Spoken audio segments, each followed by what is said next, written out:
Hello, everyone. Welcome to our first podcast of season 4. Carly and I are super excited to welcome you to the new season where we will be discussing the episode Beyond the Known Universe.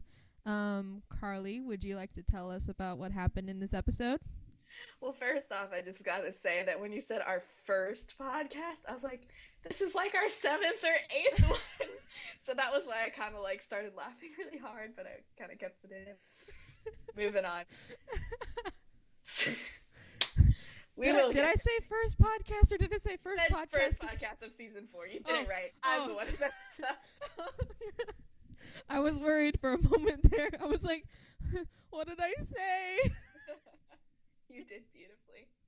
Anyway, so yeah, beginning of a brand new season, brand new chapter in this exciting story, and it just keeps getting better and better.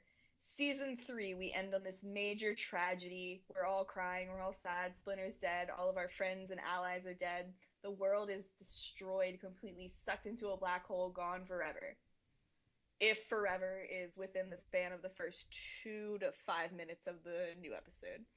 We start off with a little bit of a recap of what happened in the season finale. Awesome intro to the new season too. Leo's narrating, and we are stuck with this mysterious Fugitoid. It kind of and then they kind of just get frustrated. They blow up on the Fugitoid a little bit, like, "Who are you? Where are you taking us?" And the Fugitoid tells them, "Everything's gonna be okay. You just gotta give me a moment. Everything will be answered in time." Hint, hint. Time being, he then takes the turtles back in time 6 months into the past. The Earth is restored, everyone's back and alive, and everything's great. Okay, yeah, problem solved, right? Nope.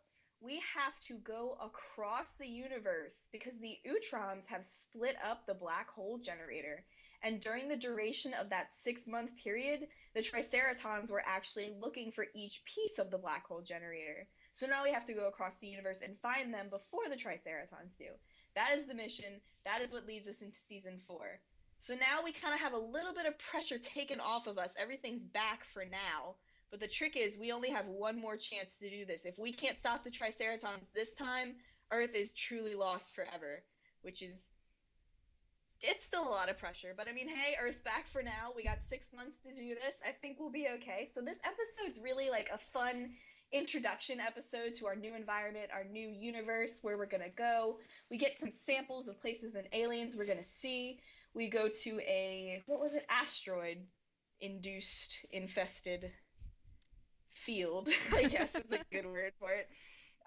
The ship gets a little bit of damage, so we gotta land on a planet to get some fuel. And then it kind of goes into like this like Star Wars-y themed town. We got a bunch of burglars and shops and everything. The turtles all like break up, explore. April and Casey go off and explore. They all get into some pretty bad situations on this planet. Not very good start for the turtles in space. We meet new enemies. We make a lot of new enemies actually on that planet. We end in like this massive chase with this new enemy, Lord Dreg, who is actually not a new enemy per se. He's pretty much a throwback character, now revitalized in 2012. So we have a new main enemy in space, aside from the Triceratons. Now we gotta worry about 2 major threats, plus all the other things we're gonna meet. We escape Lord Dreg in this chase, and we end up, bam, right in front of the Triceratons. Crazy cliffhanger to end on. And this episode is fantastic. It is a great start to the season. And you know, it was super hard to pick things that I disliked about it.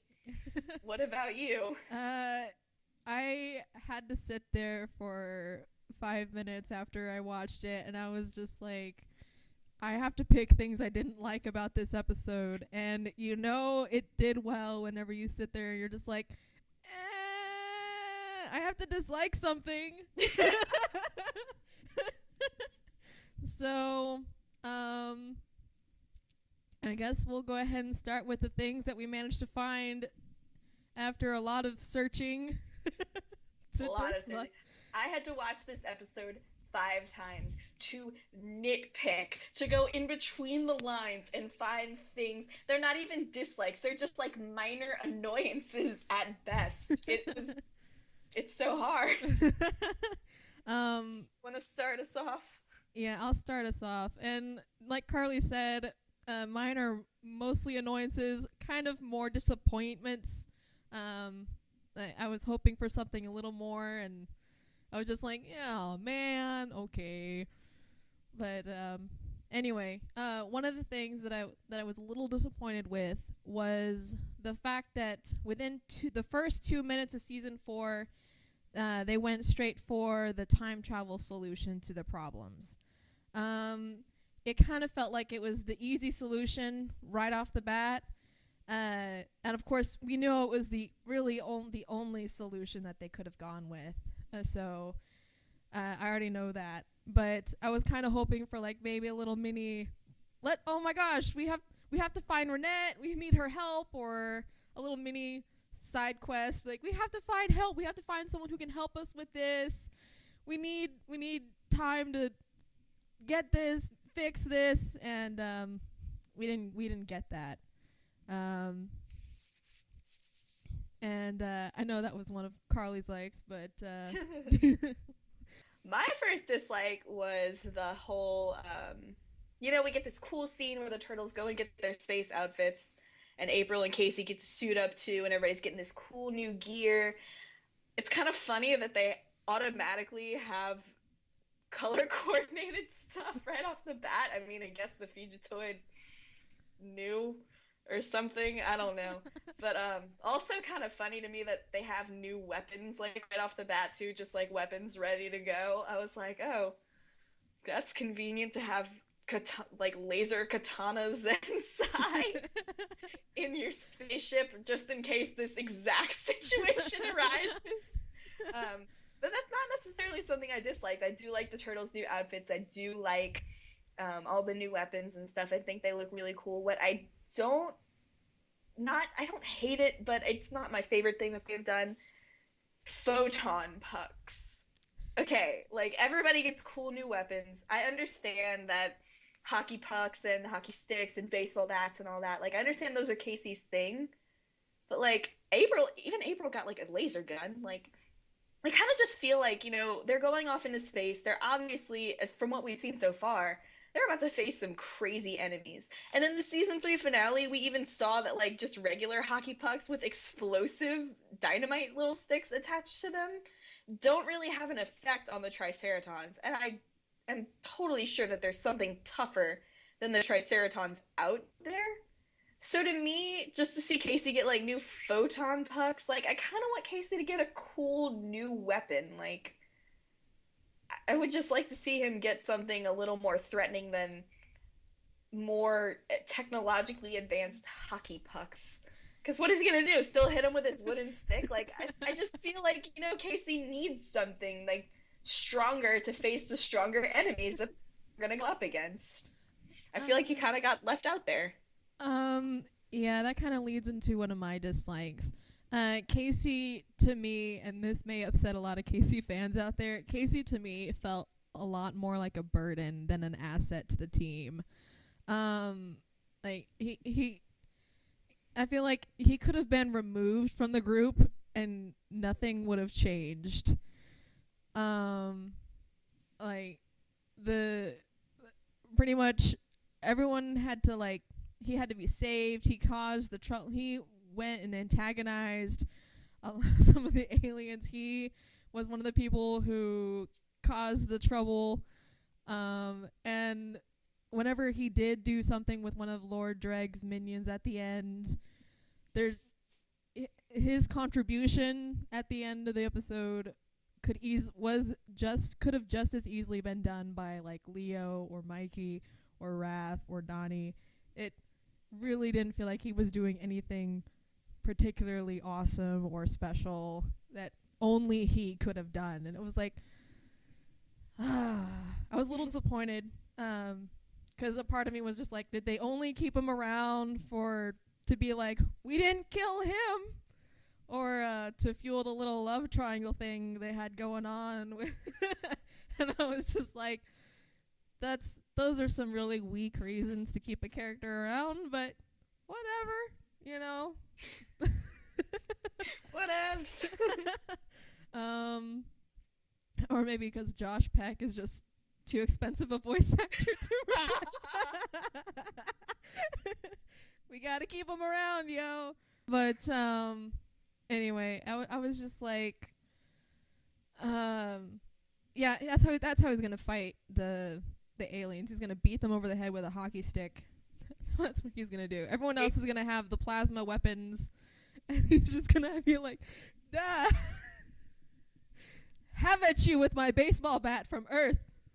In his defense, with like the whole weapons thing, like, you know, they really did keep him in character this episode. Like, that is just Casey's personality. Like, of course he would go for the old vintage space helmet and the spacesuit with the faulty jetpack. Thanks a lot, Casey. I do agree with you. He was kind of a negative part of the team this episode. I really think he'll improve, especially if we can get him better weapons other than photon. I mean, like, just give him a plasma hockey stick. I'll be happy with that. Come on. That's good with me.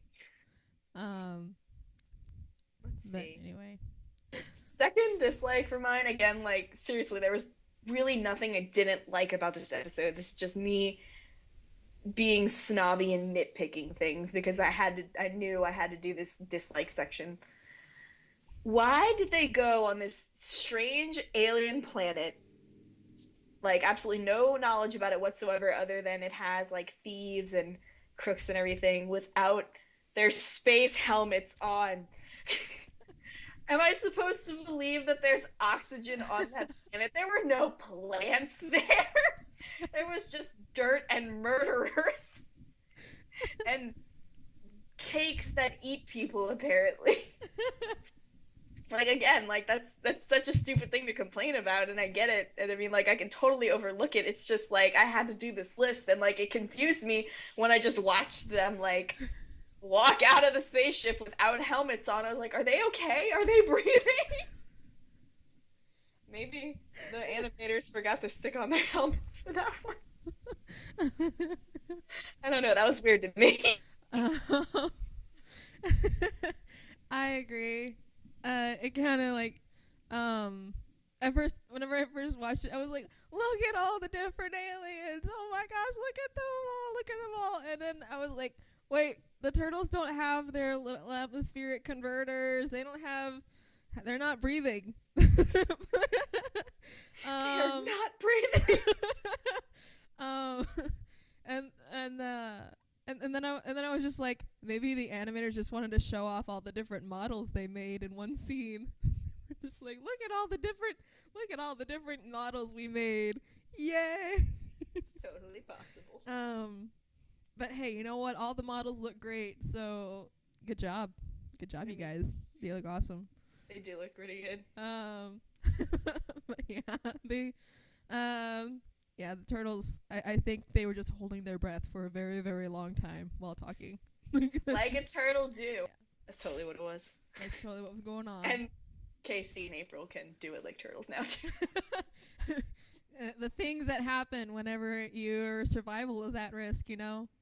Oh my god. That's just what you have to do. I mean, maybe there's oxygen there. I don't know. I'm just saying.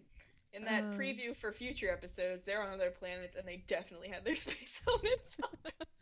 Maybe it's just that one planet. That one planet was like Earth. The oxygen planet. One planet. Anyway, and this was just a minor nitpick. A really minor nitpick.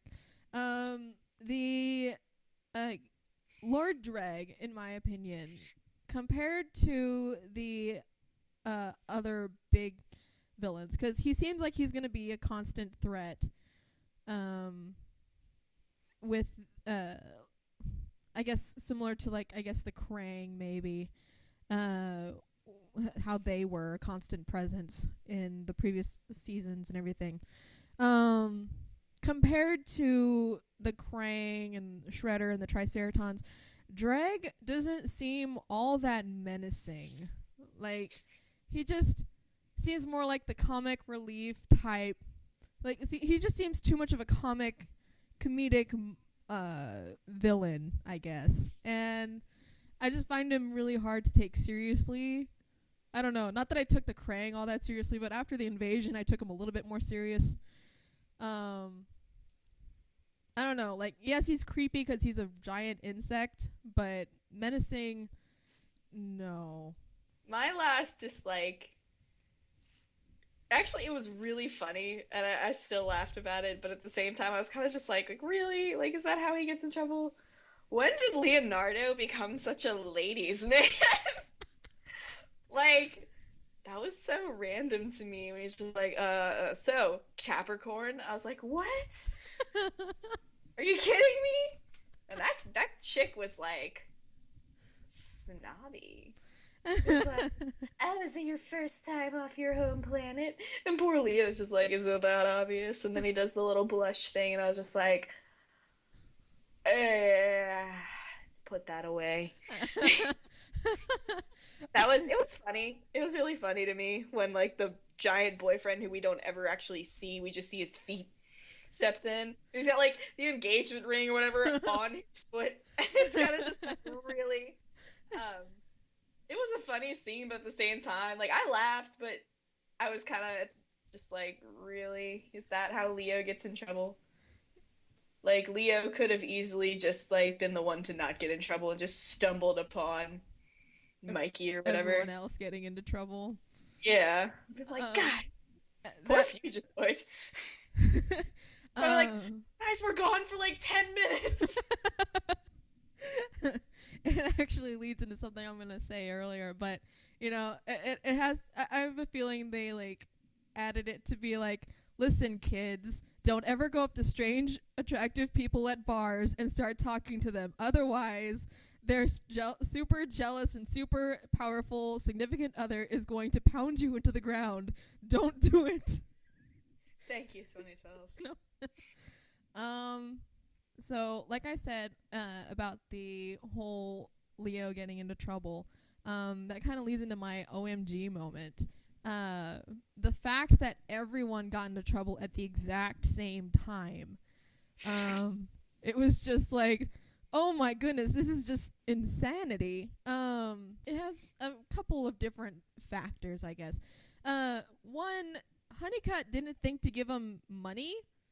Like, you didn't think to give them some kind of financial support so that they could buy some supplies. I mean, what were they supposed to do while you were fueling up? You know, like just sit around and window shop. You know, no, that's not how you do things. They racked up a lot of debt too. I know. Like Mikey killed like the last cake monster of its kind. That was like 500. April's crystal was like 900. Raph and Casey took the life of a robot thing. That's priceless. And then eventually they cost Lord Dreg. And for everything else, there's MasterCard. And hey, you get rewards and points back. This episode's brought to you by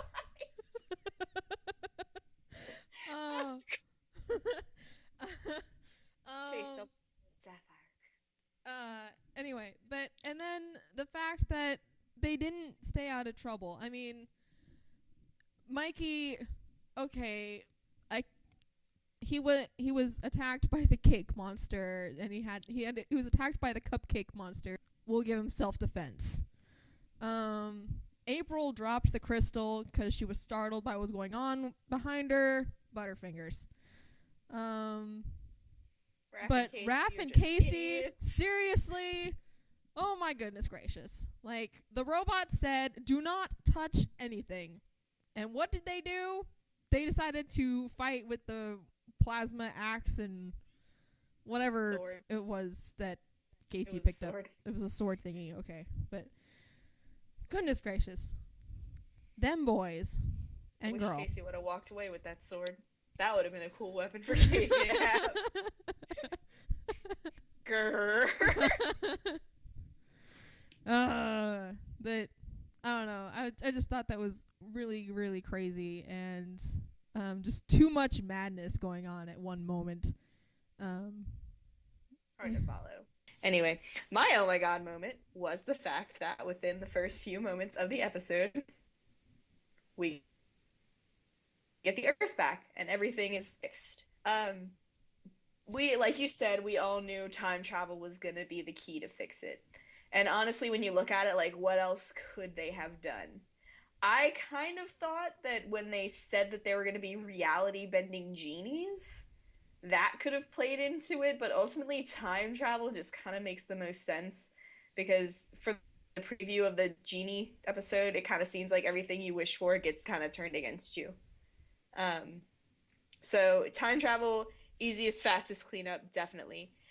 It definitely surprised me. The first time I watched the episode, it definitely surprised me when instantly the Earth was back. But then when the Fugitoid actually explained, like, the whole thing, and April was like, I understand, we have to fix it before it happens, and then the Fugitoid explained their mission to them. He was like, look, we Utroms hid the parts of this generator. We gotta go find them. Like, I love that. I think that that is an awesome way to lay out the season, and I think that that's going to lead to some really crazy adventures since they're scattered in drastically different parts of the universe. I think that that was a brilliant way to set this episode and this season up. I like the way they did it. It was shocking to me at first, which is why it's my oh my god moment, but ultimately I think it worked out really well, and good job. Good job, 2012. So, we talked about the minor annoyances, is what I'll call them this podcast, the minor annoyances. We've talked about the oh my god. Let's go on to what we... You know, it was harder to narrow down the like list because there was so much that I liked about this episode, as in the whole thing, so it's kind of hard to just pick, like, 3 things and then one favorite thing. So, I guess you can start. Oh, all right. I just fixed it. So. One of the things that I really enjoyed was the fact that their first threat in space was asteroids. It wasn't aliens. It wasn't something crazy. It was just asteroids. Just they were in an asteroid belt of some sort, and they had to evade them. And I just really liked that. I don't know why, but it was nice that they weren't like facing like a foe for once. It was just a natural disaster, I guess. And I don't know, I liked that. I was just like, oh, this is so cool. Ah. But yeah, something new. I don't know. That was one of my likes, I guess. I can agree with that. I didn't even think about it that way, and that's a really cool way to look at it, actually. Now I'm even, like, more pumped about that scene. Yes! One of my likes is one of your dislikes. I like this Lord Dreg so far. You think he's, like, comical and not really that serious? I think he's pretty menacing. This is a giant bug from space who commands all insects. Granted, his appearance, like, from far away, like, when they do those up-close shots of him and, like, you can see, like, his, like, appendages up close and, like, he's got, like, clear parts of his body where you can see organs and larva eggs and all that gross stuff, like, that's cool. Far away, he looks like a big, squishy, sparkly, purple stress ball thing. But, like, purple and gelatin-like.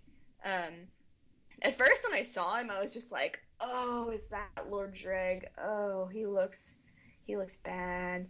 But then, like, when he started talking, and when he, like, really started presenting himself as more than just this squishy-looking bug, I was like, okay, I can get behind this. He was like, I'm Lord Dreg, and I'm the king of all insects, and the bringer of your deaths. I was like, oh, I like him. I think he's gonna be a really good villain. He's got, like, some pretty crazy capabilities. Like, he can just, like, give birth to his soldiers right then and there on the battlefield. That'll be interesting. Anyway, so that's interesting. Okay, I didn't really look at him like that, but You just gotta pay attention to, like, the way he handles himself. Like, that to me is where they did it right. Like, Lord Dreg he's a bad guy.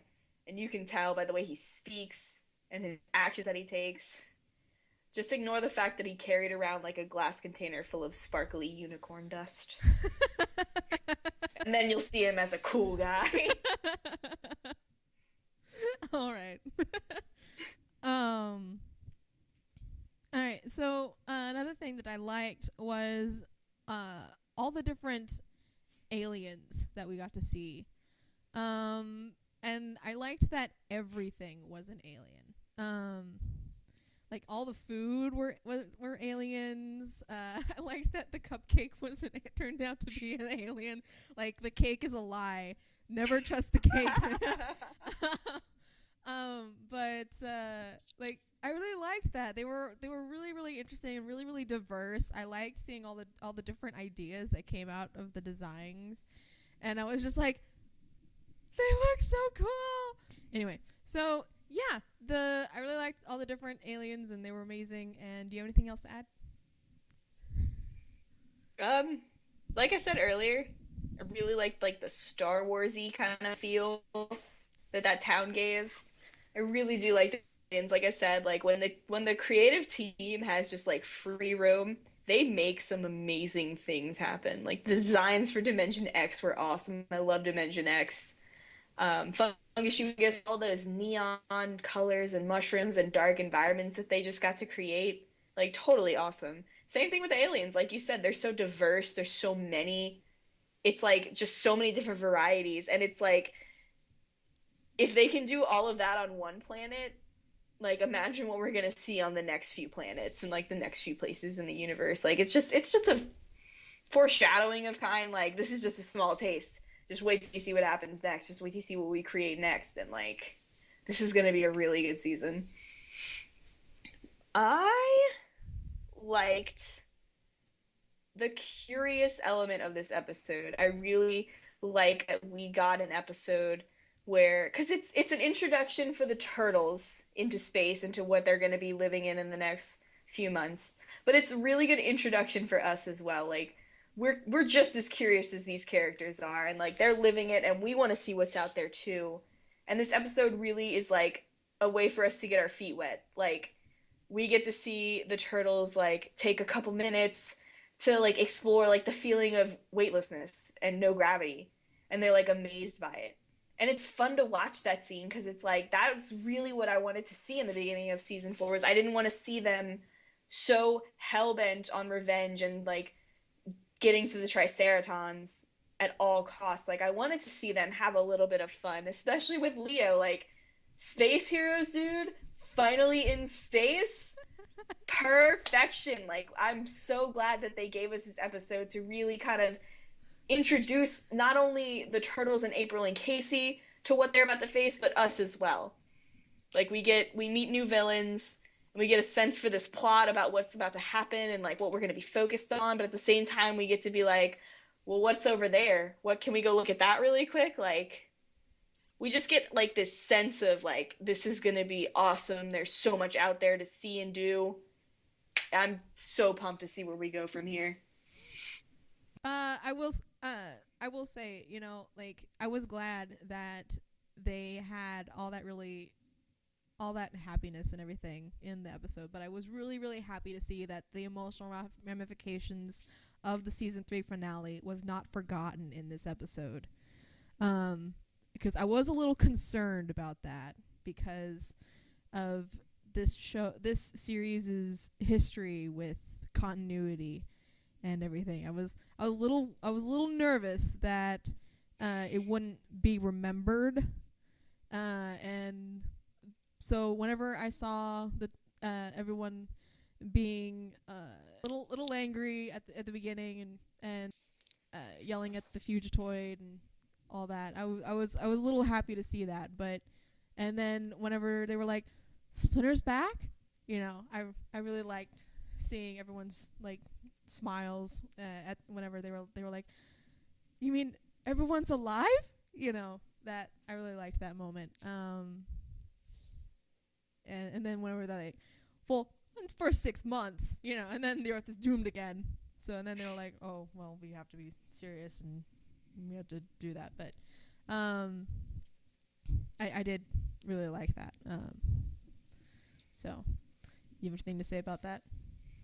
Definitely agree. I was like, when they finally kind of played the flashback, I was kind of like, is that all we're gonna get? Like, is that all the emotion we're gonna see? Because that's already happened. I want to see some of that leak into the present, and it did. We get like big outbursts, like Leo yelling, like, "What is going on?" And then we get everybody who's like angry. Even Casey, who was the one who like basically ruined that final moment in the finale with "This is awesome." He's angry. He's sitting there and he's definitely not looking happy. That was really good to see. Like just and little signs too, like Leah's fist clenches at one point. I really do like that slap that the Fugitoid gives. He's like, just calm down, Jesus. I got this, guy.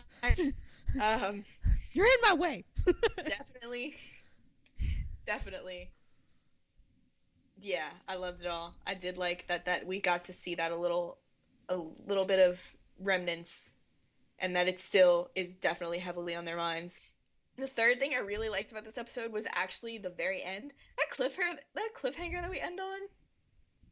We're like right there in the middle of Triceraton territory, and we just have like put ourselves in the belly of the beast, and like there's Triceratons aiming at us, and they're ready to go, and I was just like, oh my god! I was like, I can't believe that we just like ran into the people we're trying to hunt down because they are outgunned, outnumbered, and they are in trouble.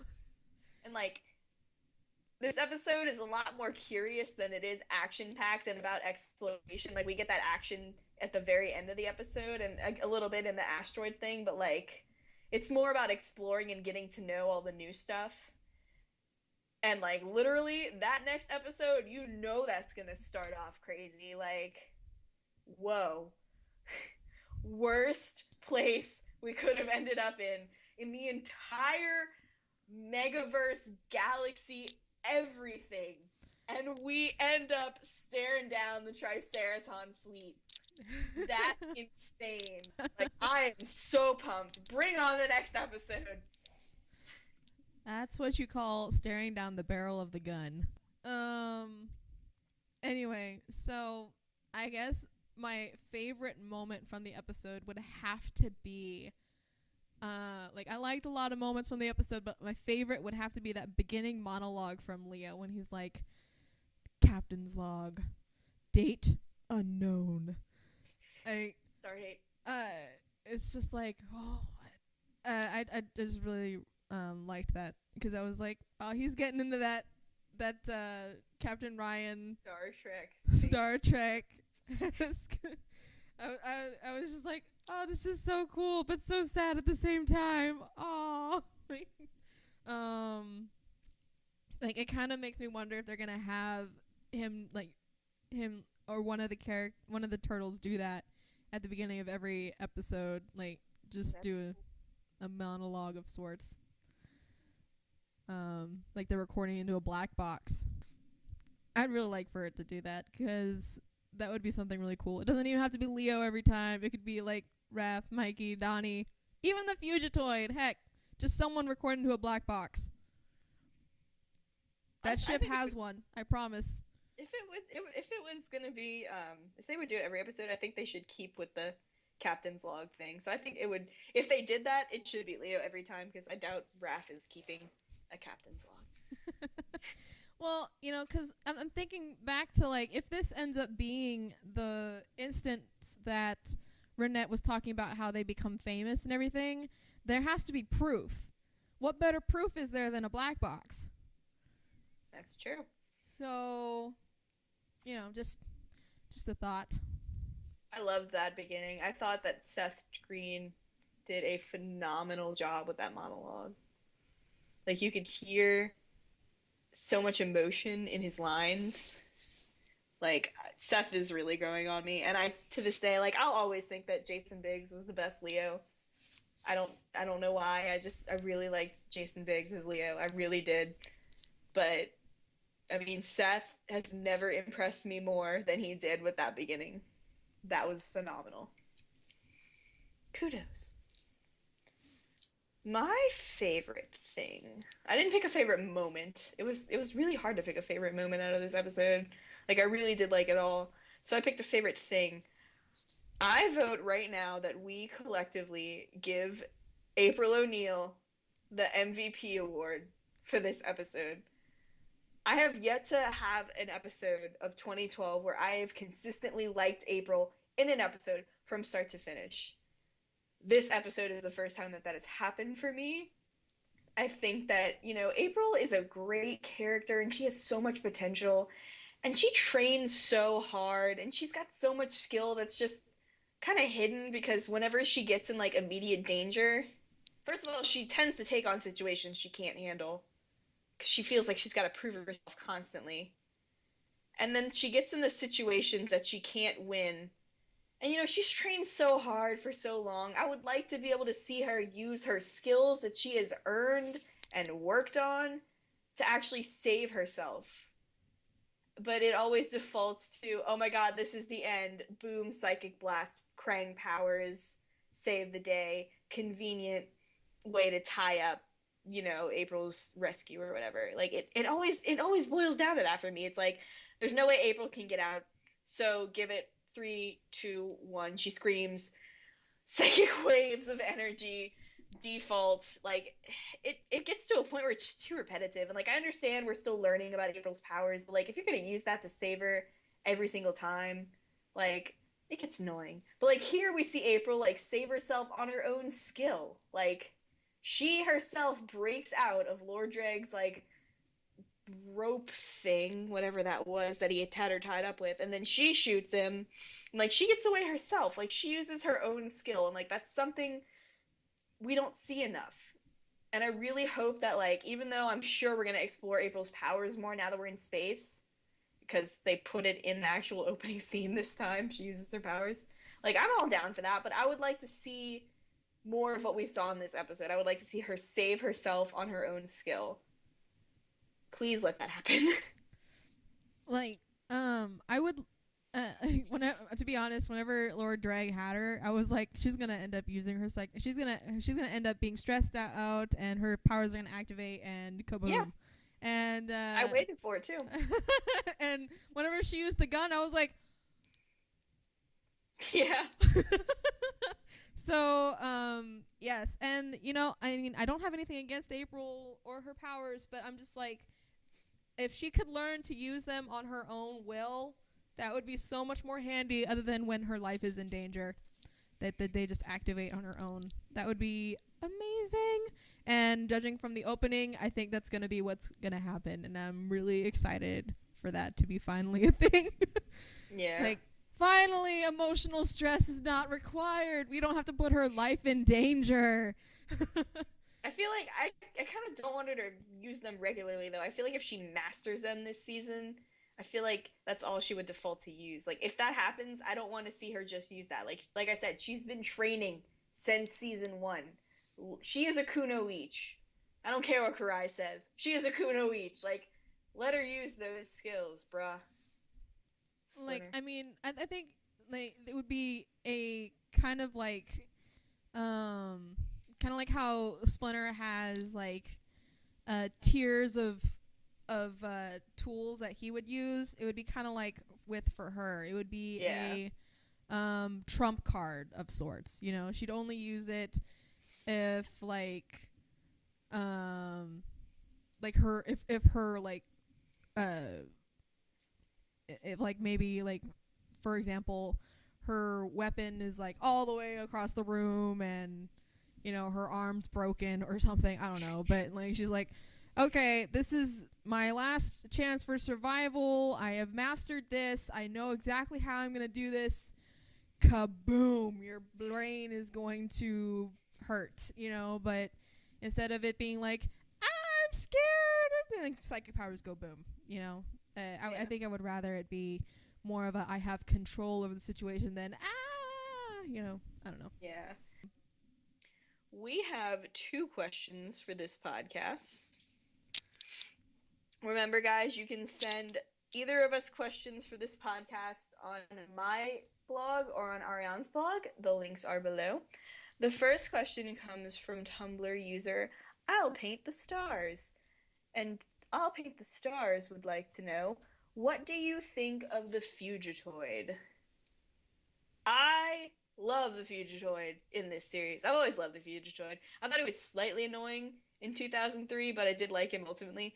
I like this one. This one's sassy and like hilarious, and he's great. I love him. I think David Tennant is having a lot of fun with this role too. Um, I can't wait to see more of this. I wonder if 2012 kept his origin story the way it was in 2003. If not, I can't wait to see how they changed it. But other than that, like it's kind of like for those who have had no exposure to the Fugitoid or the TMNT franchise before this series, like you're in the dark about a lot of this stuff. The mysterious Fugitoid's past. So if they kept it the same, I know how it goes. You guys will have fun discovering how it happened. But I definitely like this Fugitoid. I think he's fun. I think he's quirky, eccentric, crazy kind of slightly. And I cannot wait to see him. He's like a parent to the turtles too. Like that moment you said earlier, like you guys don't float up there. You need to learn this. Like man, I was like, oh god, I love him. David Tennant, thumbs up. The doctor in the Fugitoid. I love this Fugitoid. I think he's amazing. Whenever like he does not tolerate back talk, which I think is great. Especially, I really loved it whenever Casey was like, whenever he was like, "Go to your stations," and Casey was like, "What station?" He was like, "Oh, I don't know. Pick one." And then they were like, and it was just hilarious. And I think he's exactly the kind of character that all of them needed to replace all the like figures that they all kind of lost at the end of season 3. I love this Fugitoid. I think he's amazing. He kind of has that mad scientist feel, like when he was just like whenever they were like, "We almost died," he's like, "Almost is such a funny phenomenon," you know. Yes. Line of the episode. And so like I don't know, he just was he was amazing. Quite possibly like one of my new favorite characters. I don't know, but I don't know. I think he's great. I can't wait to see if they changed his backstory at all. Oh yeah, I'm looking forward to seeing his backstory, or at least how 2012 presents it. Even if they kept it the same, like it's still gonna be cool to see it in that 2012 animation. A beautiful anonymous person, wherever you are, we thank you for this question, and we encourage you, please don't be anonymous. We're not mean. Anonymous person would like to know, for you guys, what premiere has been the best so far? Season 1, Season 2, Season 3, or Season 4? Hard question, honestly. Shoot. You know, for me, it comes down to, like, Season 1 was the series premiere, and that was, like, more introduction to everything than anything else. So I knocked that one out. Season 3, I enjoyed that one. I think it was one of the best episodes of Season 3. But I don't think it can even compare to Season 2 or Season 4. For me, it boils down to Season 2 and Season 4. And I have to, like, weigh them out. Like, Season 2 was... They both really promise awesome things are coming. Like, in Season 2, we spill mutagen everywhere. And we know that crazy monsters are coming. And they made, before they gave up on the fact that mutagen was spread all over the city halfway through the season, they alluded to some really cool mutants. They gave us some really cool mutants. Fungus Humongous is still my favorite regular season episode out of the entire series so far. But then Season 4 is like, we're going away from everything that you've learned so far, and we're starting over, clean slate, like everything's about to be completely new, like get ready to see some crazy stuff. I think what it really boils down to is like which one had more promise for a bigger adventure. And honestly, I think it's season 4. I think what we see in this episode, in this premiere, says, yeah, you thought we did cool stuff in the past. Like, get ready, because we screwed with physics on Earth, but we're screwing with everything out here in space. All bets are off. I was, I love season 2. Season 2 was my favorite season so far, but with the way that this premiere went, season 4 has the potential to top it. I'm ready to see where we're going. I'm gonna say season 4 premiere is my favorite so far. Let's see. I'm with you. Season 2 and season 4 are kind of where I'm at with the top ones. Between my top 2, I agree with you. Season 4, I think, is a little bit better. I feel like because I just really didn't like I didn't care for the once again Kirby O'Neill. We lose Kirby. Poor Kirby. We saved Kirby in this season premiere. We're on the right track. Exactly. We saved Kirby. We revived Kirby. That is the only thing that matters in this series is Kirby O'Neill. Screw Shredder. Screw Karai. Screw Splinter and everybody else. As long as Kirby is safe. Protect Kirby 2K15. He's a precious baby that must be protected at all costs. Then they had that golden line from the season 2 premiere that I'll never forget, when it was like, guys, I think that mutant was Mr. O'Neill. And then they were like, how can you tell? And Leo just goes, have you seen many middle-aged giant red bearded bats lately? I was just like, way to go, Leo. Way to go. No, and then I also just and then again another thing that just I didn't care for that happened in season 2 was April blaming the turtles for what happened, and I never understood that. So yeah. I'm gonna give it to season 4. I like the season 4 premiere. Foe for show. With that, we open the season. We have a lot of potential with this opening. It's a great beginning to a season. It's a fun episode. Like, it's so much fun to watch. Like, you got asteroids, and then you got giant bugs chasing you. If I had to rate this episode, like 9.4 out of 10. 9.4.9999. Yeah, I'm with you. Definite 9.499999999. I don't think we can do that because then that rounds up to 9.5, which rounds up to 10. 9.44444444443. Fine, we'll go with your way then. But yeah, I definitely liked this episode a lot. Like we said earlier, it was really hard to pick out anything we disliked, just because we liked so much of it. Like, Carly and I were texting each other, like, how do we do this? How do we do this again? How do you look for something you don't like? Usually the things I don't like just jump out at me. And I was like, maybe I'll send you my list so you can, like, use that as a jumping ground. But, anyway. Up next week, I believe, is called The Moons of Thalos 3 or Thalos 3. Something like that. Supposedly, from,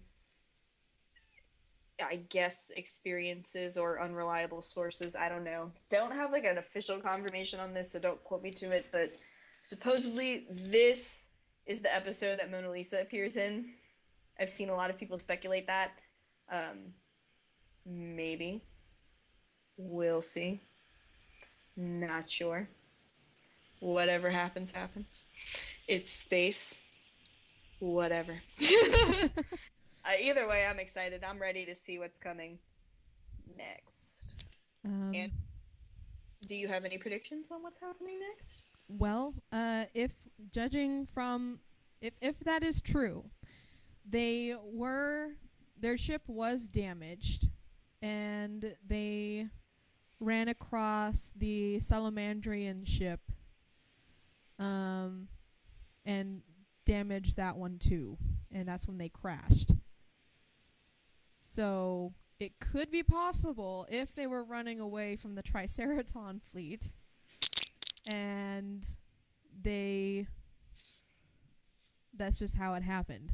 I mean, I'm speculating. I don't know anything for sure. So that would just be my guess, if that is true.